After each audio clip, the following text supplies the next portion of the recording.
അമ്മയിൽ പറഞ്ഞാൽ അന്ന് 30,000 രൂപ മേടിച്ച് 30,000 രൂപയുടെ അന്നത്തെ ഉള്ള പലിശകളെ ടെസ്റ്റ് ചെയ്ത് അതുകൊണ്ട് കൊടുക്കണം. ഞാൻ പറഞ്ഞ അമ്മാമ ഒരു 1.5 ലക്ഷം രൂപയാവും, വക്കീലിന് എത്ര രൂപ ഫീസ് കൊടുക്കണം. അപ്പോൾ ഞാൻ പറഞ്ഞ് ഞാൻ അന്നേരം പിന്നെ എൻ്റെ മോനെ അത് രമ്യതയിലായി പരിഹരിച്ച് വക്കീലിന് തരാൻ പറ്റുന്നു. ഞാൻ പറഞ്ഞ് രമ്യതയിലായി പരിഹരിക്കുന്നു, അല്ല കേസ് കൊടുക്കുന്നു, വക്കീലിൻ്റെ ഫീസുണ്ട്. വക്കീലല്ലാതെ വക്കീലിന് ഒരു ബെയിൽ ചെയ്യുന്നത് വക്കീലിന് എത്ര ഫീസ് എല്ലാ വക്കീലന്മാരും മേടിക്കുന്നുണ്ടല്ലോ. തൃശ്ശൂർ വക്കീലിൻ്റെ ഫീസ് പിന്നെ വക്കീൽ ചെയ്യുന്ന ജോലിക്കുള്ള ഫീസ് കറക്റ്റാണ്.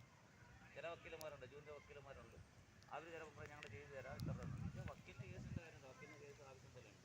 വക്കീലിൻ്റെ ഫീസ് ഇതാണ്, കേസ് ചെയ്യണമെങ്കിൽ വക്കീലിന് ഫീസ് കൊടുക്കണം, അത് നീ ചെയ്യും. അപ്പോൾ ഞാൻ പറഞ്ഞൊരു കാര്യം ചെയ്യും, വക്കീലുമായിട്ട് പോകാൻ സംസാരിക്കും, എല്ലാം ഡയറക്റ്റായിട്ടുള്ള കേസ് എന്ന് പറഞ്ഞുകൊണ്ടിരിക്കുമ്പോഴാണ് സാറ് എൻ്റെ അടുത്ത് കയറിയിട്ടാവും. ഞാൻ അതൊന്നും എൻ്റെ പിന്നെ ഫോൺ എടുത്തായിരുന്നു. എന്നിട്ട് എനിക്ക്